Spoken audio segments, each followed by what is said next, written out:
Assalamualaikum warahmatullahi wabarakatuh. Waalaikumsalam warahmatullahi wabarakatuh. Alhamdulillah, wassalatu wassalamu ala rasulillah Sayyidina Muhammad ibn Abdillah wa ala alihi wa sahbihi wa man wala wa la hawla wa la quwwata illa billah, amma ba'd. Ikhwani rahimakumullah, alhamdulillah Allah senantiasa memberi kita kesehatan sehingga kita masih bisa mengamalkan ibadah-ibadah pada bulan suci Ramadan ini. Mudah-mudahan seluruh amalan kita yang telah kita kerjakan tersebut diberi pahala yang berlipat ganda. Allahumma amin. Dan mudah-mudahan juga kita mendapatkan bimbingan dari Allah dengan segala apa yang kita lakukan, sehingga dalam mengamalkan ibadah itu kita bisa ikhlas karena Allah SWT. Orang ingin ikhlas itu perlu bimbingan dari Allah SWT. Dan juga orang ingin ikhlas itu perlu dilatih. Ada terkadang orang kepingin, saya katakan, aktif sholat duha. Sebelumnya dia tidak pernah sholat duha. Tiba-tiba mendengarkan pengajian dengan berbagai macam keterangan dari ustadznya atau da'inya tentang fadilah sholat duha. Pulang ke rumah dia berpikir, iya ya, aku selama ini belum pernah sholat duha. Aduh, mulai besok aku mau sholat duha. Maka tatkala dia berada di rumahnya, tentu di situ ada keluarganya. Atau kalau dia berangkat ke musola atau ke masjid, di situ ada beberapa orang kan, kadang-kadang. Biasanya untuk sholat duha pertama itu ada saja namanya riya, ingin pamer, ya dah. Sudah dia mengatakan usolli sunnatat duha rakaataini mustaqbilal qiblati adaan lillahi ta'ala, Allahu akbar. Biasanya itu kalau di rumahnya dia berpikir gini, wah, kalau dia masih remaja punya orang tua, maka dia akan mengatakan, wah, mudah-mudahan ayahku datang biar melihat aku sholat duha. Mudah-mudahan ibuku datang melihat aku sholat duha, ya dah. Mudah-mudahan saudaraku datang. Atau juga kalau sudah menikah, mudah-mudahan mertuaku datang, ya, biar bisa melihat aku sholat duha. Ya, itu biasa, seperti itu biasa. Ya, ini awal awal latihan ikhlas. Sudah. Nah, esok lagi dia sholat duha sampai 10 hari pertama mungkin dia masih ingin dipuji. Tapi kalau sudah bergulir 1 tahun, sudah rutin seperti itu, siapa akan memuji? Ya dah. Mungkin kalau hari pertama ketemu orang tuanya dikatakan, Masya Allah, anakku ini rajin sholat duha. Mungkin diceritakan sama ayahnya kepada kawan-kawannya atau saudara-saudara lain, Alhamdulillah, aku punya anak remaja ini ya, anakku ini ya, tapi sholat duhanya rajin. Ya maklumlah itu pertama. Tapi kalau sudah berjalan 1 bulan, 2 bulan, 3 bulan, apa mau selalu diceritakan? Enggak kan? Maka di situ akan berproses orang itu menjadi ikhlas. Ya walaupun awalnya tidak ikhlas, kalau dimulai, insya Allah demikian. Ya deh. Memang kalau pertama-pertama itu seringkali orang itu enggak ikhlas. Tapi kalau istiqomah, dengan berkat istiqomah itu dibimbing oleh Allah SWT, maka akan muncul niat ikhlas dalam hatinya. Ya kurang lebih gambarnya demikian terhadap banyak amalan-amalan ibadah, ya dah. Nah, untuk malam hari ini kita akan membaca tentang standar ikhlas, tentu menurut para ulama. Ya, saya persilakan Ustaz Burhan membacanya. Bismillahirrahmanirrahim. Alhamdulillahirabbil alamin. Wassalatu wassalamu ala asyrafil anbiya'i wal mursalin Sayyidina Muhammadin wa ala alihi wa sahbihi ajma'in, amma ba'd. Standar ikhlas, karya Kiai Haji Lutfi Basori.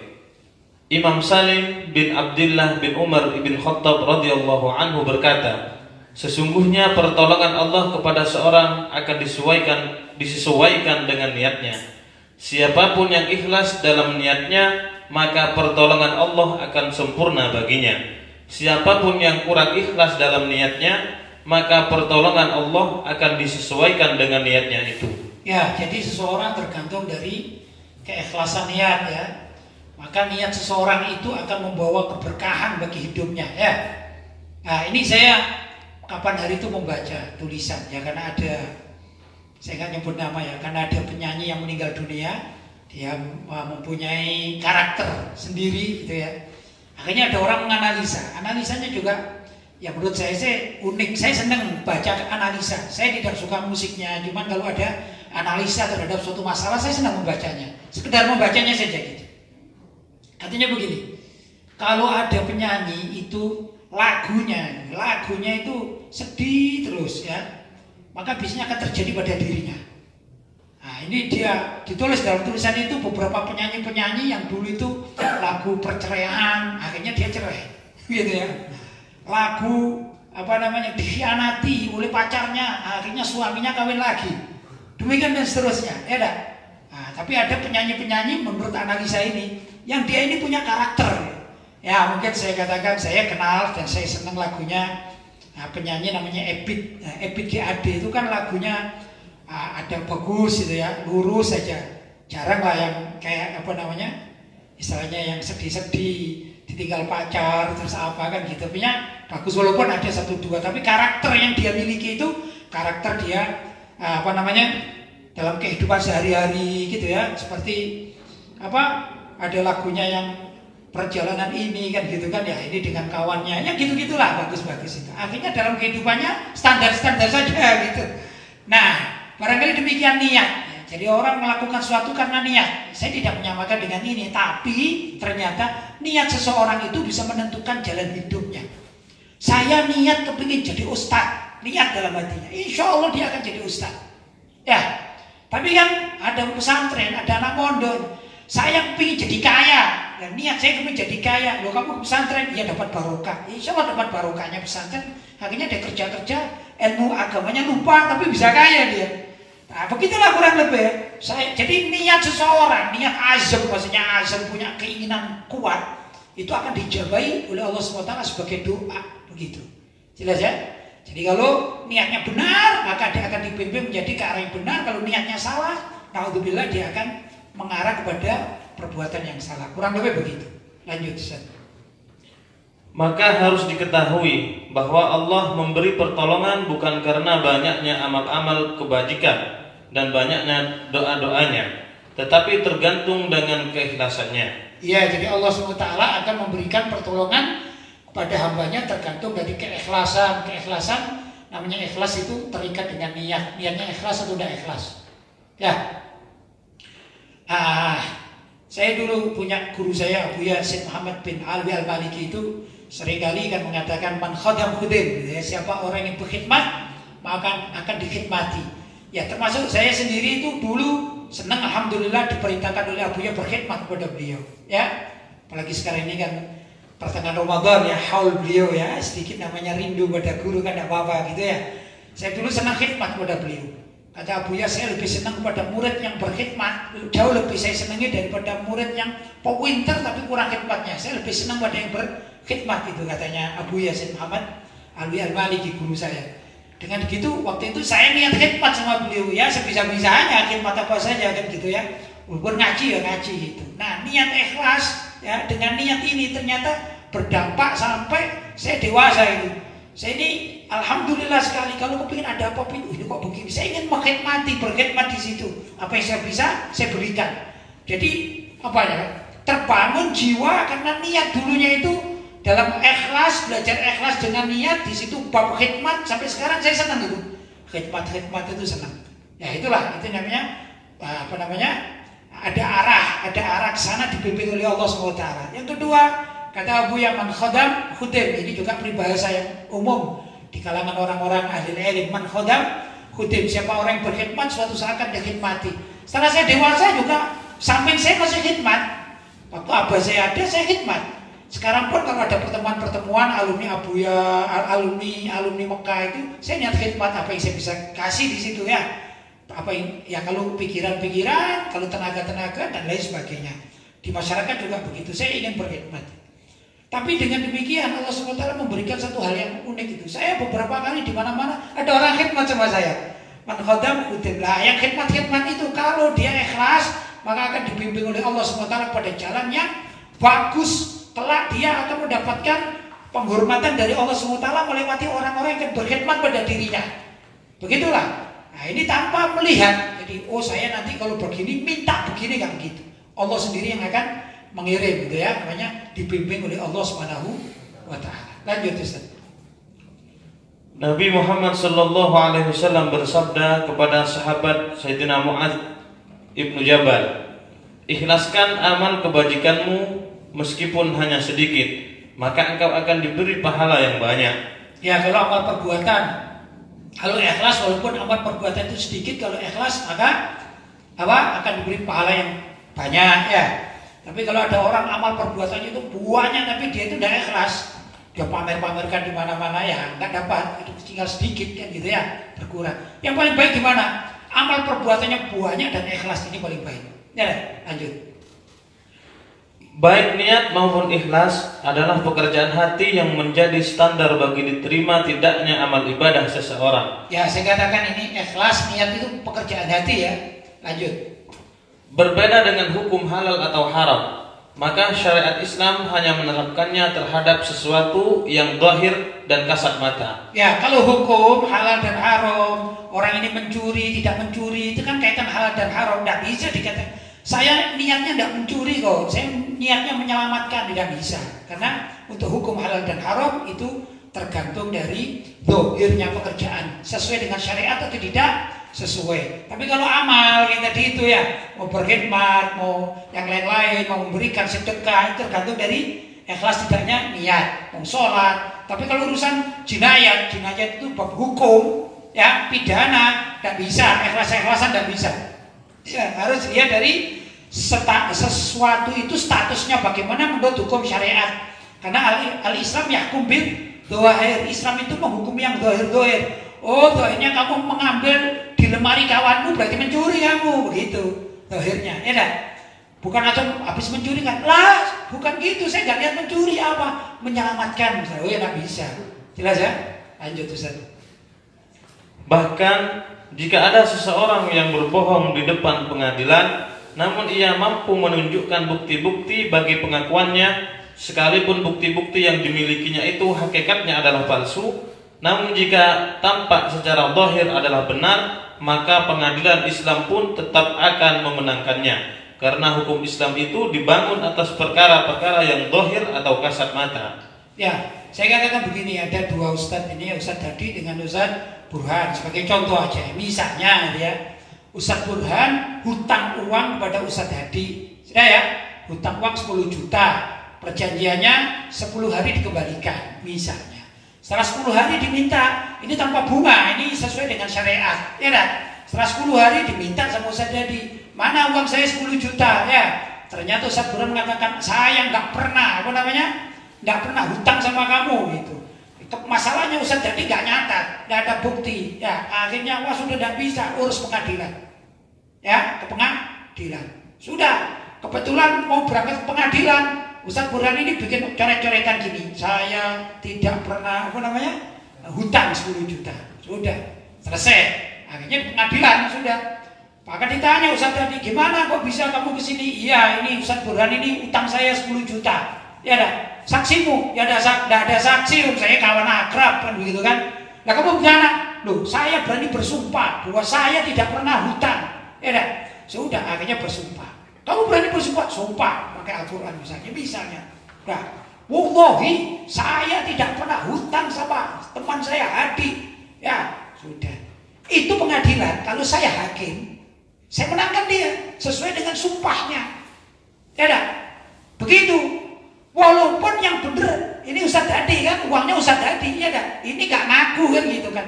Maka saya sebagai hakim, saya wajib memenangkan Ustadz Burhan sesuai dengan dalil dan dia bersumpah, apalagi punya coretan. Ya, walaupun coretan itu palsu. Ya, sekarang Ustadz Hadi tidak bisa memberikan bukti apapun, cuman pakai mulut saja, lisan saja. Paham ya? Maka pengadilan agama, kalau saya sebagai hakim agama, saya harus memenangkan Ustadz Burhan.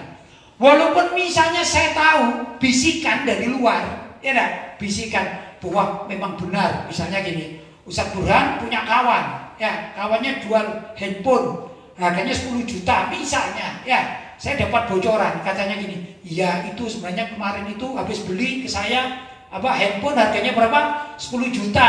Jadi kemungkinan dia tidak bekerja, ya kemungkinan punya kawannya ini gitu. Ya, itu tapi karena di dalam bab ini dia bersumpah, dia punya bukti, paham ya? Maka saya tidak bisa menangkan Ustaz, tidak bisa, harus menangkan Ustaz Burhan, namanya dohir.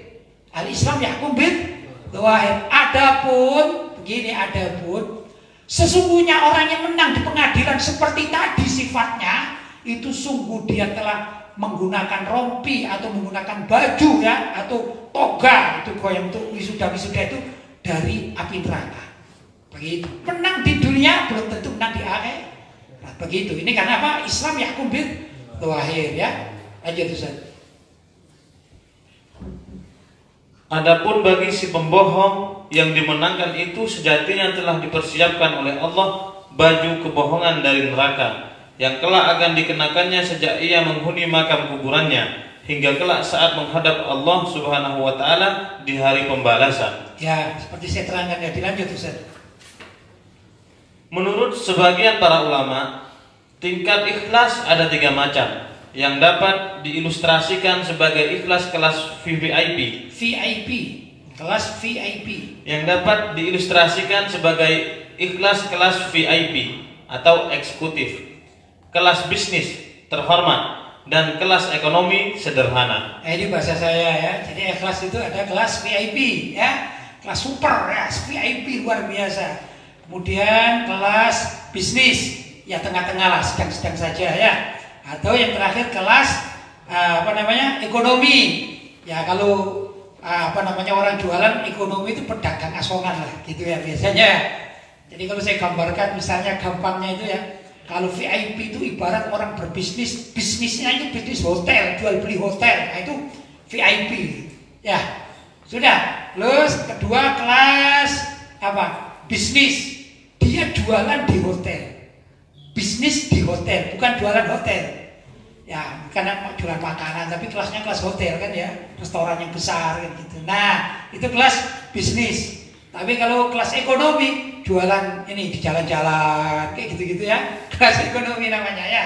Kelas apa ini? Kelas masyarakat ya. Ya atau kelas biasanya kaki 5 misalnya ya. Kadang-kadang ada orang jualan gini ya, harga kaki 5 gitu ya.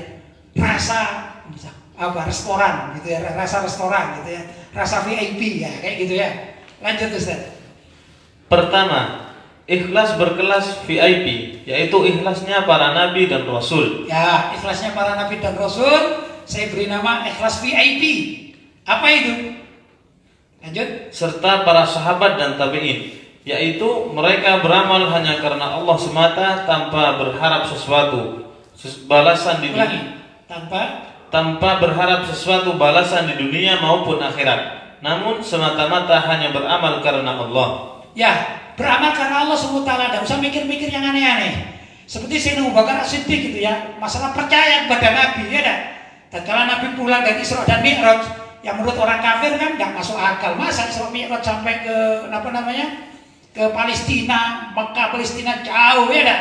Kok cuma semalam dong? Tapi Sayyidina Abu Bakar As-Siddiq ibarat orang ikhlas dalam berkeyakinan, katanya jangankan Nabi Muhammad bilang seperti itu semalam, andai kata bilang sedetik saja aku percaya, karena beliau adalah Nabi. Ini ikhlas sudah nggak ada VIP sekali, sudah nggak ada celahnya sama sekali ya.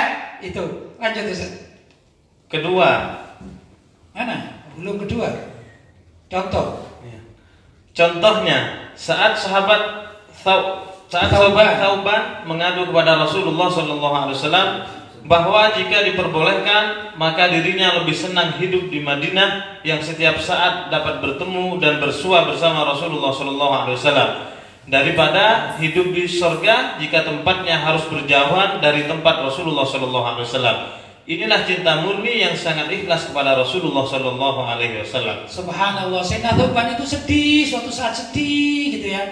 Karena Rasulullah kan kalau kita berdoa berdoa dalam selesai wab'athu maqama mahmudan alladzi wa'adta azan ya Allah utuslah Nabi Muhammad itu di tempat yang paling tinggi di surga nanti ya dah.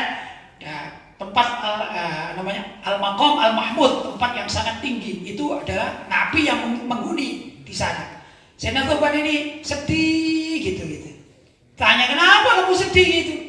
Ya Rasulullah, gimana ya kalau misalnya kita ini hidup selamanya di Madinah saja lah di sini. Ya, loh, apa kamu gak pengen masuk surga? Ya repot ya Rasulullah. Kalau di sini saya tiap hari melihat engkau, saya mencintai engkau, sudah setiap hari ketemu sama engkau. Tapi kalau di surga, tempatmu di maqam Mahmud yang paling tinggi. Sedangkan aku ini siapa? Aku kalaupun masuk surga, misalnya begini saya gambarkan. Kalau Nabi Muhammad andai kata kuliah itu ya, ini kelasnya profesor sudah habis ya. Lah saya ini ibarat sekolah ini masih TK ya Rasulullah. Nanti saya kan nggak bisa komunikasi sama engkau. Engkau kelasnya sudah di atas sebut, jadi kalau dunia pendidikan yang profesor, apa mungkin kau bergaul dengan saya yang masih anak TK? Kurang lebih begitu. Sedih. Kalau gitu ya Rasulullah, mending kita ini hidup di dunia saja atau di Madinah, aku bisa melihat engkau. Karena aku khawatir kalau aku masuk surga nanti nggak bisa nengok engkau ya Rasulullah. Ya. Maka Rasulullah jawab, enggak, engkau bersama orang yang kucintai. Ya ini kan ceritanya. Ya, anta ma'aman ahbab. Tapi riwayat ini menandakan itulah cintanya para sahabat pada Nabi. Aku tidak peduli, mau taruh di mana tidak peduli. Ya, yang penting aku bisa ketemu sama engkau. Ya mungkin ini para santri juga ada yang begitu ya, pada guru-gurunya, pada pengasuhnya, pada kiainya, gitu kan ya. Misalnya, aku yang penting itu bersama kiaiku, sudah ya. Mau dibawa kemana saja terserah lah.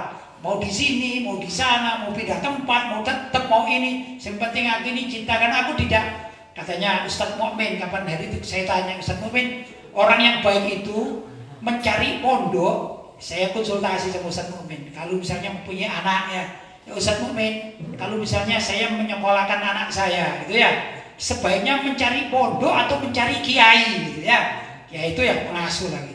Kata Ustaz, mencari kiainya, jangan cari pondok. Pondok itu sama di mana-mana, tergantung dari kiainya. Kalau kiainya lurus, maka isi pondok tersebut akan lurus. Kalau kiainya bengkok, isi pondok akan bengkok. Kiainya senang mengaji, isi pondok akan mengaji. Kiainya hobi dangdutan, satu pondok hobi menari nanti, ya kan?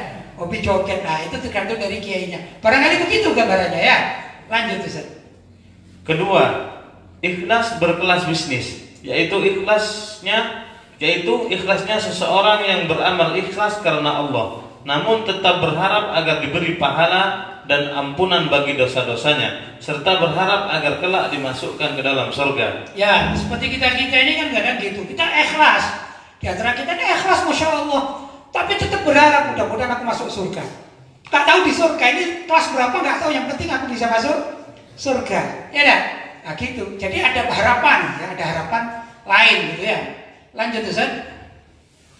Ia tidak pernah mengeluh terhadap kondisi kehidupannya di dunia. Ia ikhlas menerima apa yang telah ditakdirkan oleh Allah terhadap nasibnya.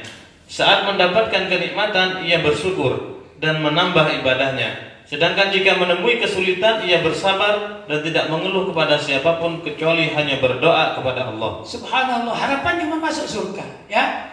Harapan masuk surga, ikhlas, diberi apa saja, ditentukan apa saja, tidak protes.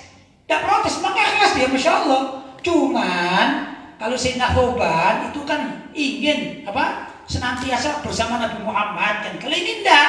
Ya dia tidak tahu, alhasil yang penting aku ini ikhlas, disuruh apa saja aku kerjakan, ya tidak. Tidak pernah nolak, tidak pernah gini, tapi ada kedekatan itu yang kurang sedikit lah dibanding yang VIP tadi, ya. Nah, kelasnya begitu. Nah, ini juga bagus, masih lumayan gitu. Lanjut Ustaz. Ketiga, ikhlas berkelas ekonomi, yaitu ikhlasnya seseorang yang beramal karena Allah, namun dengan tujuan agar ia mendapat kesenangan hidup di dunia dalam batas yang diperbolehkan, seperti diluaskan rezekinya dan dijauhkan dari segala macam bencana. Ia juga giat bekerja mencari rezeki yang halal dan berusaha menikmati kehidupan dunia yang diperolehnya, namun tetap mempunyai standar syariat sebagai pegangan hidupnya, serta tetap mempertahankan ruang lingkup ikhlas karena Allah dalam beraktivitas. Subhanallah, ini bagus juga, ya, bukan salah dia, cuma namanya kelasnya ekonomi ini ya, ekonomi yang paling rendah lah ya, ekonomi gitu ya. Gimana dia? Dia subhanallah bekerja atau beribadah ikhlas karena Allah SWT. Dia berharap surga, cuman dia juga berharap agar rumahnya baik. Ya, doanya begini Ustaz, doa sapu jagat kata orang-orang. Apa itu? Rabbana atina fid dunya hasanah. Ya Allah berilah aku di dunia Rabbana atina fid dunya hasanah. Di dunia ini hasanah kebaikan rumah ya. Mudah-mudahan rumahku baik ya. Rumahku bukan satu ya Allah. Rumahku bisa 3, 4, 5 ya kan? Begitu. Mobilku ya juga mobilku yang bagus-bagus. Tapi saya ikhlas kok. Saya kepingin masuk surga. Terus itulah ada yang haram pun enggak. Saya enggak mau yang haram. Saya maunya halal-halal saja. Ya. Loh kamu enggak sedekah, aku suka sedekah. Makanya ya Allah, misalnya kalau engkau memberi aku harta banyak, aku suka sedekah. Tapi kan juga lumayan bisa menikmati kan? Ya. Mobil bisa Pajero, punya apalagi Alphard kan gitu kan ya. Ya, bagus saja. Yang penting dia pekerjaannya dan apa yang dilakukan secara syar'i, tidak keluar dari syariat. Bagus, cuman gini loh. Masalahnya dia minta pahala juga atau balasan di dunia ini dengan ibadahnya, dengan doa-doanya minta kebaikan. Ya enggak? Itu tadi Rabbana atina fid dunya hasanah. Ya Allah berilah kami di dunia ini kebaikan. Wa fil akhirati hasanah. Ya, dan di akhirat kami juga minta yang baik-baik apa? Hasanatul akhirah, kebaikan akhirat ya masuk surga. Tapi nggak mikir derajat-derajat seperti yang VIP tadi, nggak mikir. Yang penting masuk surga, nggak masuk neraka. Apa gitu? Boleh nggak? Boleh saja. Ya cuman kan berkelas-kelas. Ya orang itu keimanan dan keikhlasan berkelas-kelas. Jelas ya? Ya makanya kalau kita senantiasa orientasi kita ini adalah fasilitas di dunia. Walaupun kita sudah bagus, kita sesuai dengan kaidah fikih, kaidah akidah ya, kaidah tawaf dan lain sebagainya, tasawuf. Tapi kalau kita masih mengharapkan kehidupan enak di dunia, ya ada fasilitas. Kalau sekarang ini misalnya ini adik-adik kita zamannya GoFood Ustaz ya. Apa GoFood Ustaz?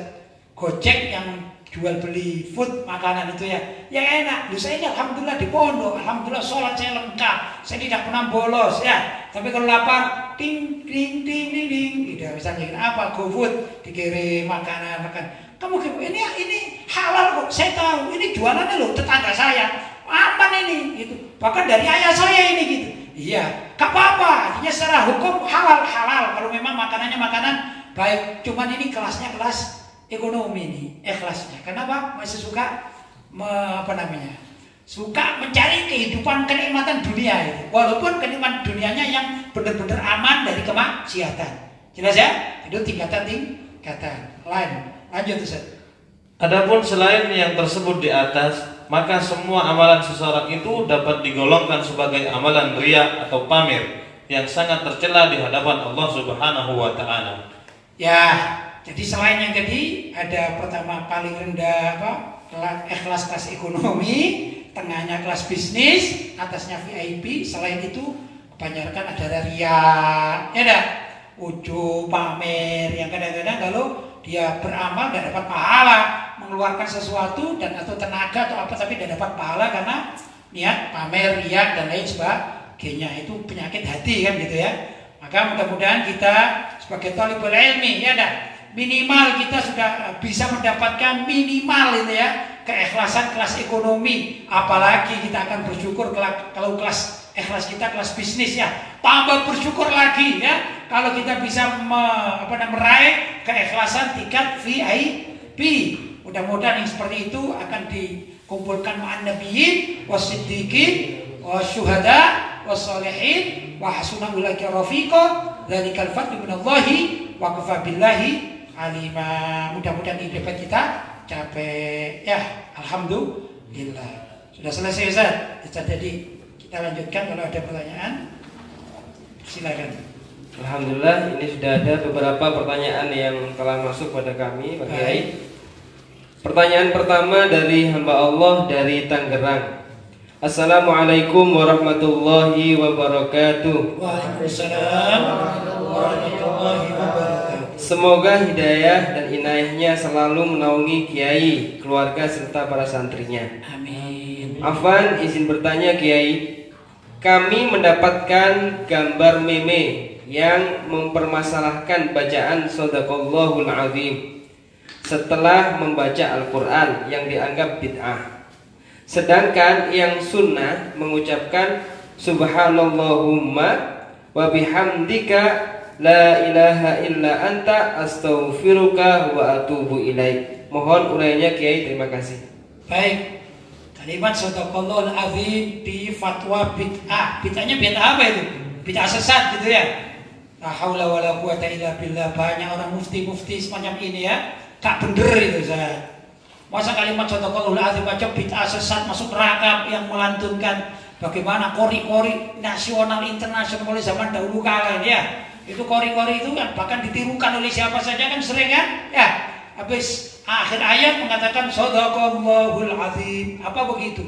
Misalnya saya kenal misalnya Syekh Abdul Basit, ya enggak? Begitu qiraah Bismillahirrahmanirrahim. Habis qiraah misalnya apa ya?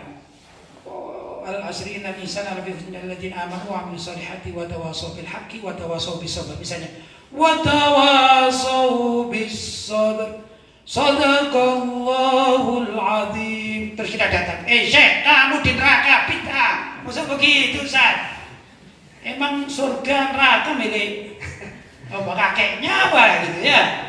Ini kejam ini namanya, fatwa-fatwa kejam kepada umat Islam. Paham ya? Jangan diikuti. Adapun tadi ada doa subhanakallahumma wa bihamdika asyhadu an la ilaha illa anta astaghfiruka wa atubu ilaik. Namanya doa kafaratul majlis. Bukan doa khatmul Quran, bukan. Atau bukan doa untuk usai pembacaan Al-Quran, bukan khatmul majlis. Apa itu? Seperti kita ini kan majlis. Nanti sudah selesai, kita berdoa. Boleh bersama-sama, boleh sendiri-sendiri. Namanya doa khatmul majlis. Selesai majlis.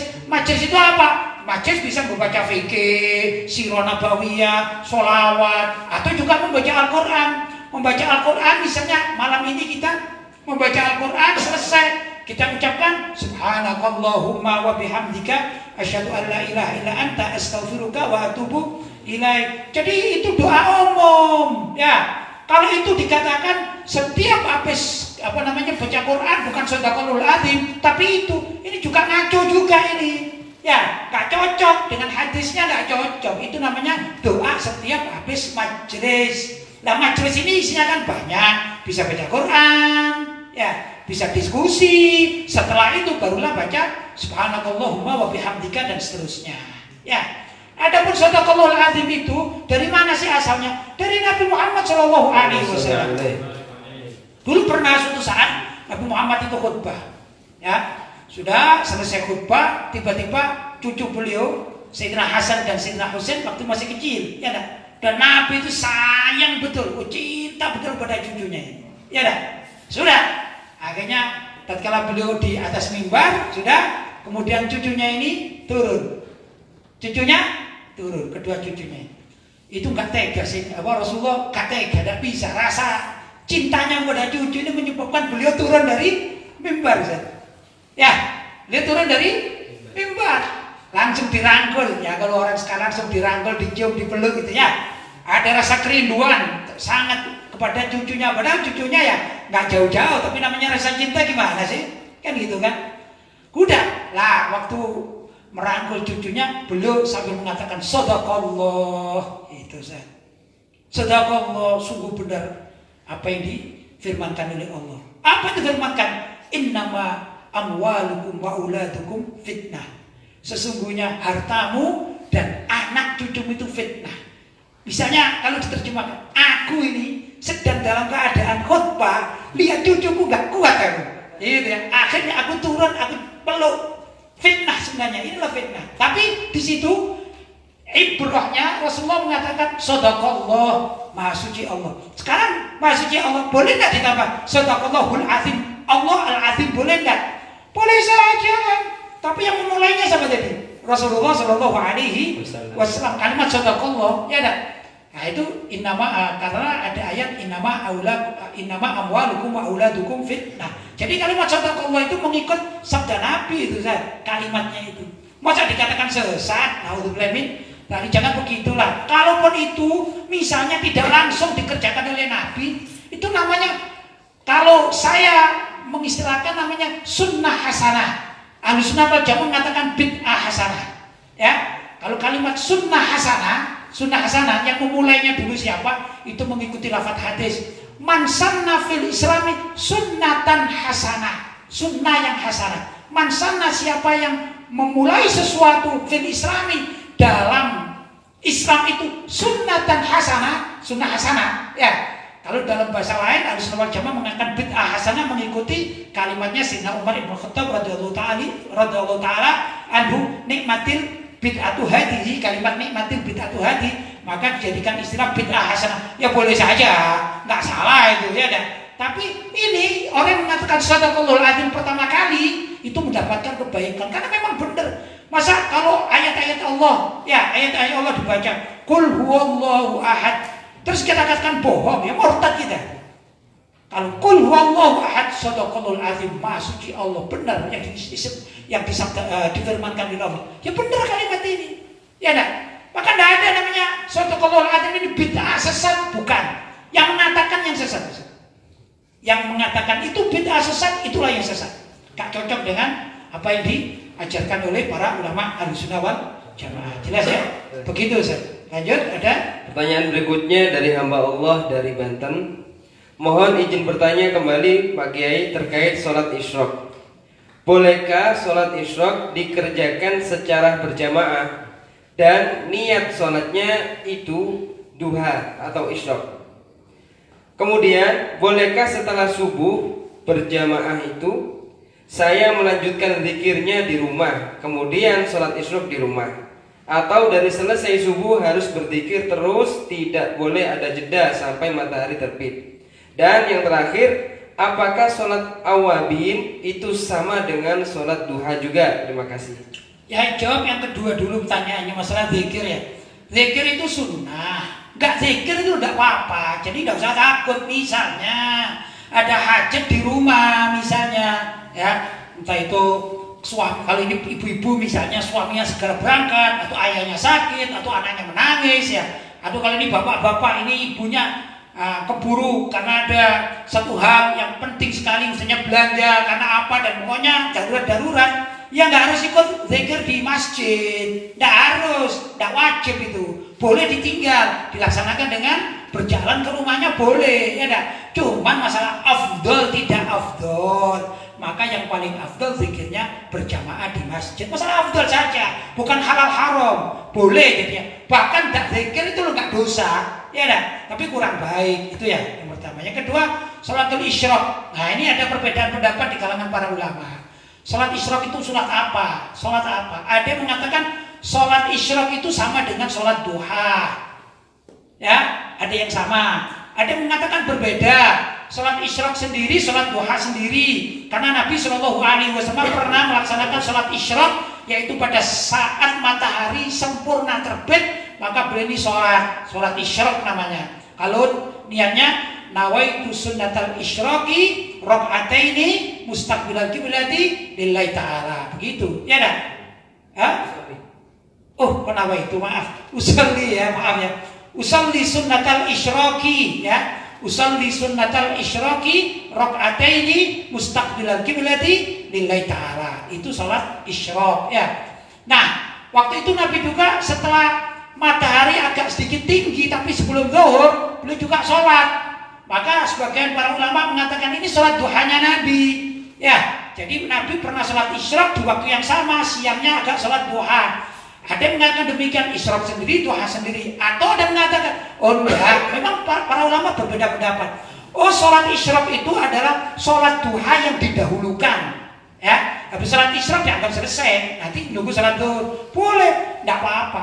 Kalau niatnya sholat duha, usolli sunnatat duha rakaataini mustaqbilal qiblati lillahi ta'ala. Ya, begitu Ustaz. Itu masalah sholat isyraq. Terus pertanyaannya, apakah boleh sholat isyraq itu berjamaah? Masuk juga pertanyaan, apakah boleh sholat duha berjamaah? Begini, para ulama, jumhurul ulama mengatakan tidak boleh, ya, tidak boleh. Tapi ada yang mengatakan boleh, tapi dengan catatan. Gimana itu catatan? Kalau untuk taklim, ya, untuk pembelajaran, ya, seperti di pesantren, pembelajaran namanya, agar murid-muridnya ini mau sholat duha atau sholat isyraq, maka diimami. Tapi itu pelatihan. Nah ini sholat pelatihan itu seperti anak kecil, sholatnya anak kecil, bukan ikhlas ya. Ya sudah pelatihan, ya dah. Nah, karena apa? Asli ditasyri'kan, disyariatkan salat isyraq maupun salat duha itu mustaqillah sendiri-sendiri, bukan berjamaah. Begitu Ustaz. Ya. Jadi yang paling afdol adalah salat isyraq maupun duha itu sendiri-sendiri tidak berjamaah. Itu yang disyariatkan begitu Ustaz. Ada lagi? Apa tadi? Yang terakhir. Salat awabin. Salat awabin juga ada dua pendapat menurut para ulama. Pertama, salat awabin itu adalah salat isyraq. Pendapat pertama. Ya ada. Nah, jadi dikatakan salat isyraq juga dikatakan salat awabin. Arti awabin itu salat taubat asalnya.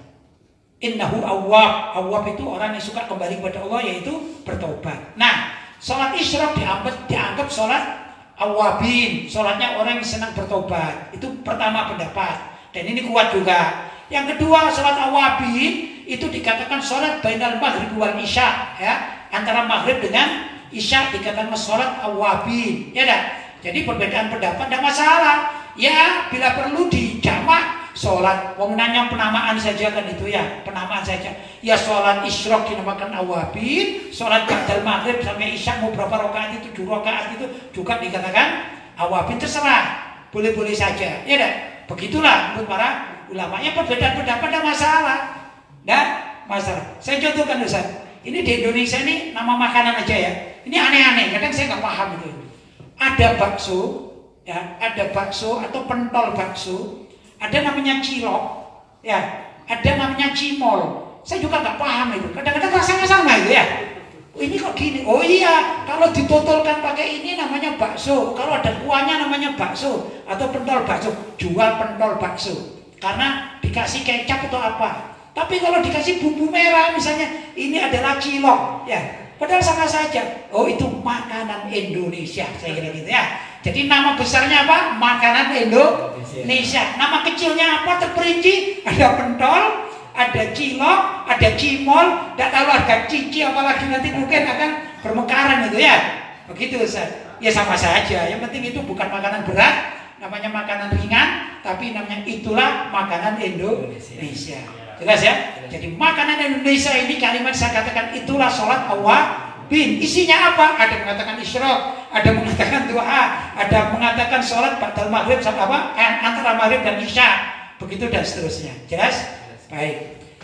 Pertanyaan berikutnya dari hamba Allah dari Kota Malang. Baik. Kiai mau tanya, di bulan Ramadan setan dibelenggu, tapi kenapa masih ada yang bermaksiat? Terima kasih. Baik. Setan dibelenggu. Maaf, setannya dibelenggu ya. Apa bukan kita yang dibelenggu sekarang? Oke. Ya, ini kan masalah juga ini ya. Jangan-jangan kita yang dibelenggu sebelum setan-setan ya. Baik, tapi begini. Orang itu kan diberi nafsu oleh Allah SWT.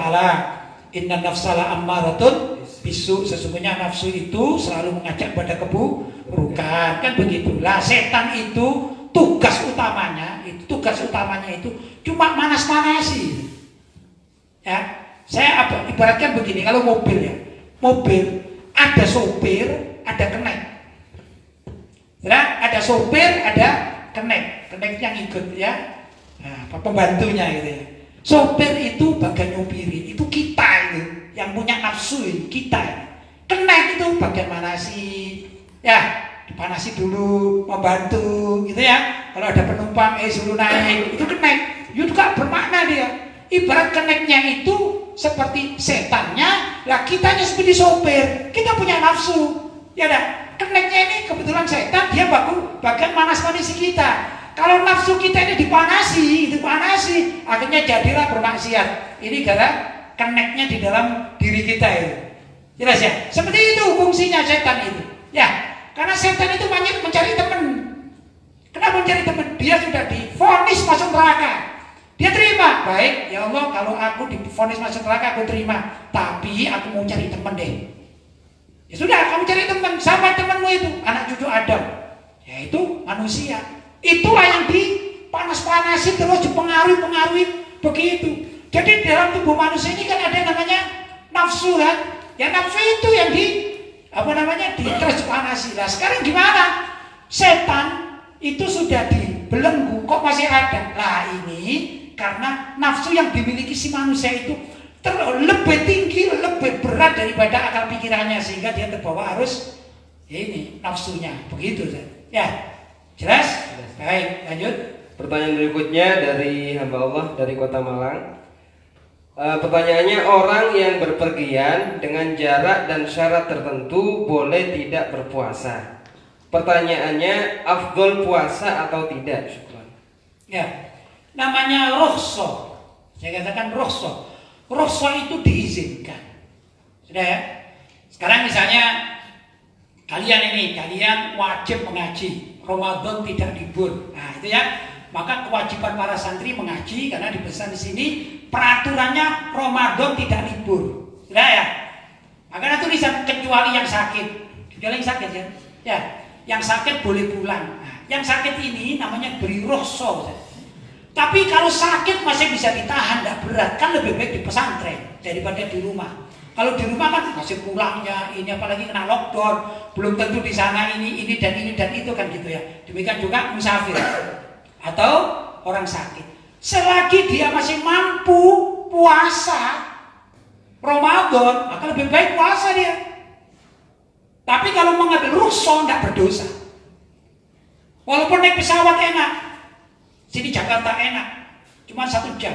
Mengambil rukhsah itu mengambil izin, tidak masalah, ya tidak dosa. Tapi andai kata dia tidak mau berbuka dulu, ya tidak muftir, kata orang Jawa tidak mokel, itu lebih baik. Begitu aturannya. Orang sakit pun masih kuat, sakit kan macam-macam kan. Misalnya sakit pusing itu nggak ada urusan dengan perut, pusing-pusing biasalah. Misalnya kalau para santri pusing mikirin kiriman dari orang tuanya belum sampai kan gitu kan sakit juga ini, ya dah. Itu apakah perlu? Saya kan sakit ini pusing, kenapa pusing? Karena kirimanku belum sampai. Kalau gitu saya nggak puasa. Ya, nggak begitulah. Ini walaupun sakit, ada sakit yang memang masih perlu untuk berpuasa, nggak asal sakit, gitu kan. Tapi andai kata dia ini mau diambil, yang penting kan sakit, ya paling ringan lah sakit. Ya nggak apa-apa, tapi wajib dia menyaur di tempat yang lain. Tapi ya masalah afdal jauh lah kan gitu ya.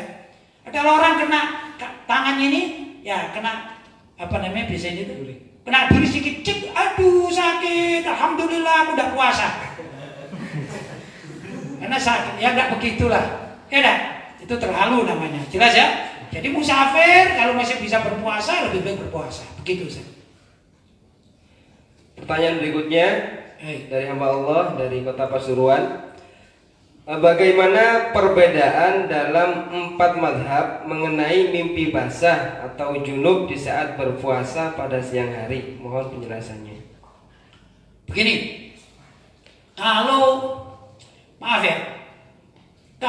kumpul suami istri di siang hari sudah pasti ini membatalkan puasa. Ya, membatalkan puasa. Kumpul suami istri, baik keluar sperma maupun tidak keluar sperma, yang penting kumpul suami istri, jima maksudnya, maka itu membatalkan puasa. Itu intinya begitu. Kedua, mengeluarkan sperma di siang hari, ya, dengan sengaja, maka itu menurut ulama yang kita anut di mazhab Syafi'i jelas itu membatalkan puasa. Ya. Misalnya ada orang melihat sesuatu, ada gambar, maaf ya, ada gambar telanjang. Dia tahu, aku ini kalau melihat gambar telanjang pasti aku keluar sperma. Maka dia ke tempat itu melihat gambar telanjang, keluar sperma sama dengan sengaja itu. Maka dia membatalkan puasa. Sudah? Kalau ihtilam itu mimpi. Mimpi itu orang nggak sadar. Kita kan tidur kan, misalnya habis subuh, misalnya ada yang tidur habis subuh sampai jam duha misalnya.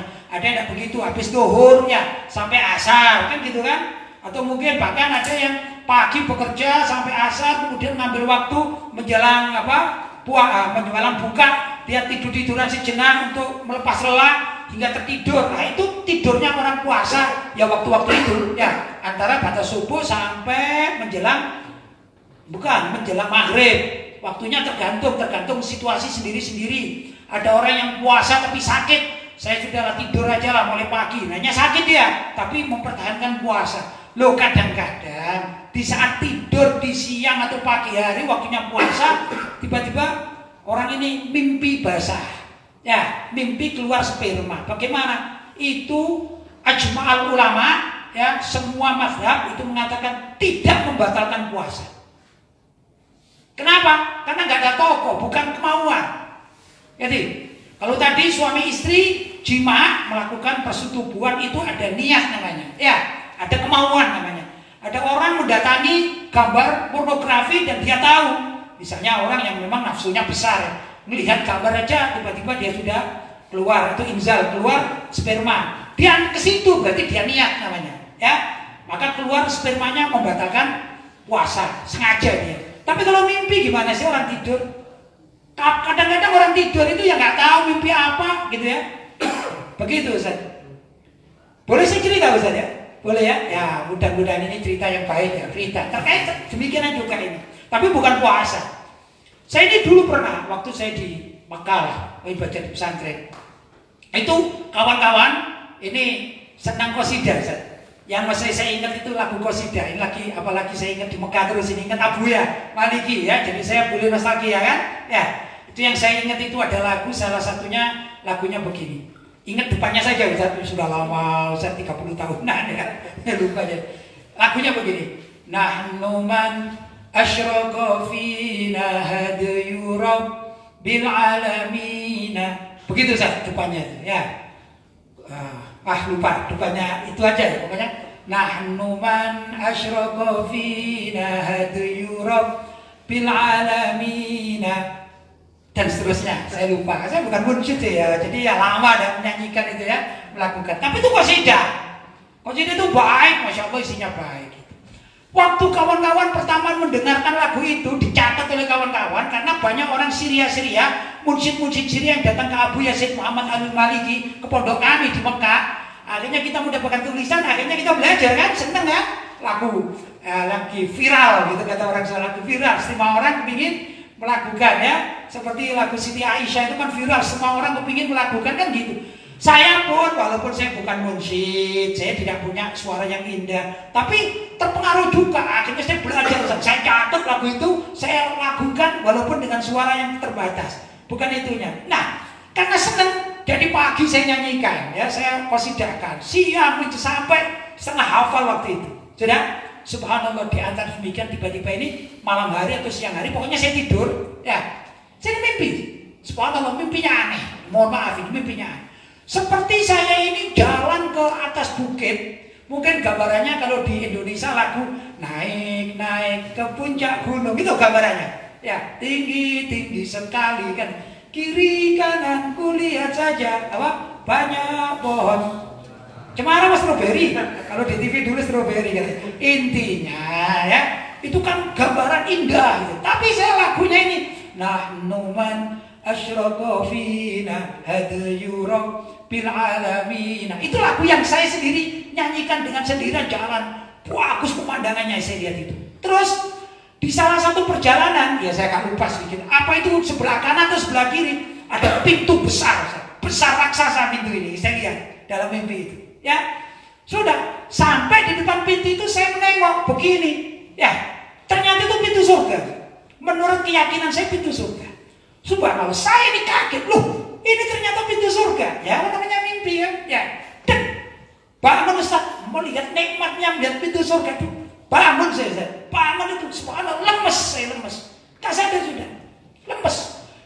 Ya Allah, ini saya mimpi apa? Saya ingat, oh iya, lagu Nahnu man asyraqa fina, gitu ya. Itu tadi saya nyanyikan terus. Kenapa dia baru ngapalkan? Kan biasa kan gitu kan. Sampai saya menemukan satu pintu. Subhanallah, setelah bangun ya nggak sadar. Terus mau bangun, saya lihat, mohon maaf ini, loh sarung saya kok basah ya? Gitu. Saya lihat ternyata saya keluar sperma. Berarti mimpi seperti itu bisa menimbulkan orang keluar sperma karena nikmatnya melihat suatu yang luar biasa. Subhanallah, itu pengalaman pribadi saya ya. Artinya begini, mimpi itu tidak bisa dihukumi seperti kesengajaan, tidak bisa ya. Maka para ulama bersepakat bahwasanya orang yang mimpi ihtilam, namanya ihtilam itu seperti junub yang mengeluarkan sperma, maka tidak membatalkan puasa. Intinya di situ. Jelas? Ya, itulah kurang lebih. Jelas ya, karenanya para ulama berdalil la yukallifu nafsan illa usaha. Ya, la yukallifullahu nafsan illa usaha. Yaitu Allah tidak memberikan pemberat bagi hamba-hamba yang memang bukan kemauan si hamba itu. Kan gitu kan? Ya, lain dengan yang tadi itu melihat gambar porno, keluar sperma, kan lainnya. Lain sekali. Jadi ini pemberian dari Allah Subhanahu wa taala. Saya seperti tadi mimpi saya bilang, alhamdulillah di mimpi saya diberi oleh Allah suatu hal yang bagus, tiba-tiba saya merasakan kenikmatan yang luar biasa, ternyata keluar sperma, begitu Ustaz. Jelas? Baik. Bisa ada lagi Ustaz? Sudah habis. Oh, alhamdulillah ya, mudah-mudahan, mohon maaf, namanya cerita pengalaman ya, pengalaman saja lah. Mudah-mudahan ada manfaatnya, tapi paling enggak begitulah yang dikatakan oleh para ulama. Apa yang tadi saya jawab, mudah-mudahan ada kebenarannya. Kalau mungkin ada yang salah, saya senantiasa menerima rawat atau kritik, saran ya, dan masukan-masukan boleh disampaikan lewat apa? Seperti biasanya lewat WhatsApp-nya pada Ustaz tadi ini ya. Andai kata apa yang saya sampaikan salah di dalam menentukan atau menjawab hukum di dalam bersyariat.